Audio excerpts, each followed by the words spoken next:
Wow. Salut et bienvenue sur la chaîne Storeman. Alors aujourd'hui on va parler de manomètre hydraulique ou de manomètre pour compresseur. On va voir quelle est la différence entre les deux, quel type de manomètre est-ce qu'il existe.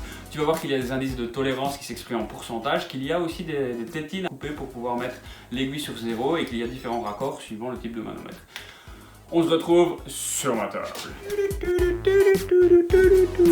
Bon, on se retrouve sur ma table. Tu vois, je te les ai déjà séparés. Je t'ai mis deux manomètres ici à gauche. Ça, c'est deux manomètres de compresseur, ou du moins pour l'air. Et là, ici, c'est deux manomètres hydrauliques. Déjà, grande différence entre un manomètre pour compresseur et un manomètre plus pour l'hydraulique. Comme j'avais déjà expliqué dans une précédente vidéo, tu as un liquide, c'est de la glycérine. Ça va permettre à ton aiguille de moins vibrer, d'être plus précise et d'éviter surtout de geler. Et en gros, c'est ça la principale différence. On va d'abord parler des manomètres compresseurs. On retrouve deux types de manomètres. Alors tu vois que tu as en rouge ici, c'est en psi, de même que sur celui-là. En noir, c'est en bar. Ce sont deux unités de mesure différentes. Le psi, c'est le système impérial, donc les valeurs sont différentes. Et le bar, c'est plutôt une mesure métrique qu'on utilise en Europe. Tu vois que celui-ci, il va jusqu'à 16 bars ou 230 psi, puisque 230 psi est égal à 16 bars. Et celui-ci, il va jusqu'à 230 bars et 16 psi aussi. Grosso modo, c'est à peu près les mêmes, qui se ressemblent énormément puisque la valeur maximum est le même, 16 bars et 16 bars. Là où ça se différencie, tu vois, c'est sur le mode de fixation. Alors, on a un raccord ici en laiton, ici aussi, mais tu vois que c'est pas les mêmes. Ce sont des raccords filetés auxquels tu viens mettre en fait un capillaire, donc c'est un petit tuyau qui va prendre la pression. Et tu vois que ce n'est pas du tout le même filet. Donc déjà ça, c'est une chose à faire très attention lorsque tu achètes un manomètre. Manomètre pour l'air ou même manomètre hydraulique, c'est où se situe le raccord. Est-ce qu'il se situe en dessous ou est-ce qu'il se situe derrière? Et ça, c'est quelque chose à faire très attention. Quel est le type de filet? Est-ce que c'est du 20? Est-ce que c'est du métrique 20? Est-ce que c'est du Whitworth? Est-ce que c'est du pas anglais? Enfin, peu importe, il faut vraiment faire attention à ça. Ensuite, il a la valeur maximum que tu dois avoir et si c'est un manomètre pour l'air ou un manomètre plus pour l'hydraulique. Qu'est-ce que je vérifie sur mon manomètre? L'aiguille se met bien à 0, l'aiguille se met bien à 0. Bon, il n'y a pas de problème avec ça. Je vais te montrer, je vais prendre une soufflette, je vais souffler ici et tu vas voir l'aiguille qui va bouger.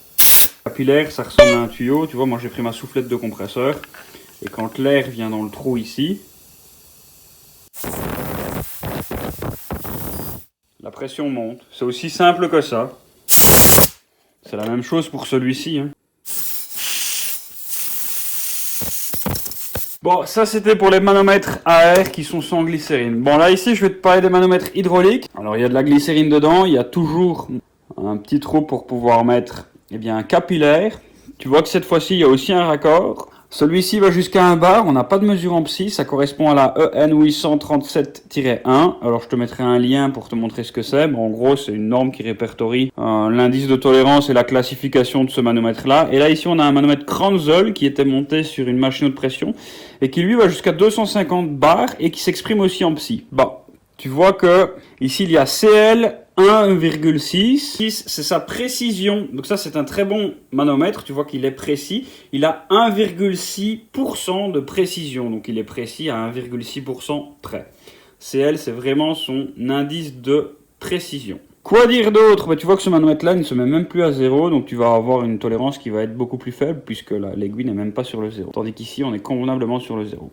Si je fais le test de tout à l'heure, je lui injecte un petit peu et tu vois que ici, il n'y a pas de vibration, il y a beaucoup moins de vibration dans l'aiguille. Parce qu'il y a de la glycérine. Glycérine, ça peut se mettre à l'extérieur, ça va pas geler. Alors ici, le raccord il se situe derrière le manomètre, ici il se situe en dessous, c'est principalement la différence. Les filets ne sont pas non plus les mêmes, tu vois, on n'a pas du tout les mêmes filets, donc il faut faire attention si c'est du métrique, du Whitworth ou peu importe. Là, il faut mesurer le filet pour mettre le bon capillaire dessus. Quoi dire d'autre? Pas grand chose, c'est un manomètre de marque Kranzel, qui est une machine haute pression. Et c'est à peu près tout. Pour information, ceci est un manomètre qui est vraiment extrêmement précis et qui coûte assez cher puisqu'il y a un indice de précision de 1,6%. Mais de plus, tu as ici une petite tétine que tu dois couper, c'est marqué, couper après l'installation. Uniquement après l'installation, il se peut qu'il y ait eu des micro-pressions et que l'aiguille ne soit pas bien sur le 0. Donc tu dois enlever ou du moins couper la tétine ici au-dessus pour que la pression soit bien à l'équilibre et qu'on soit bien sur le 0. Voilà en gros pour les manomètres que je possède. Il existe d'autres modèles mais je ne les ai pas ici donc je ne peux pas te les expliquer. J'espère que ce tuto t'a plu. C'est un court tuto pour t'expliquer la différence entre les manomètres à air et les manomètres plutôt hydrauliques, qu'il y a des indices de précision qui s'expriment en pourcentage, qu'il y a une tétine à couper uniquement lorsque le manomètre a été monté, mettre le manomètre sur 0 et qu'il soit bien à l'équilibre. Tu vois qu'il y a différents raccords, soit derrière, soit en dessous, que les montages ne sont pas les mêmes suivant le filet, suivant le pas, suivant le diamètre, suivant la grosseur, donc il faut faire attention à tout. J'espère que cette vidéo t'a plu. J'espère vraiment que cette vidéo t'a plu. Si oui, tu sais ce que tu as à faire. Lâche-moi un pouce bleu, ça m'aide vraiment pour mon référencement. Abonne-toi, partage, commente et moi je te dis à la prochaine dans une autre vidéo.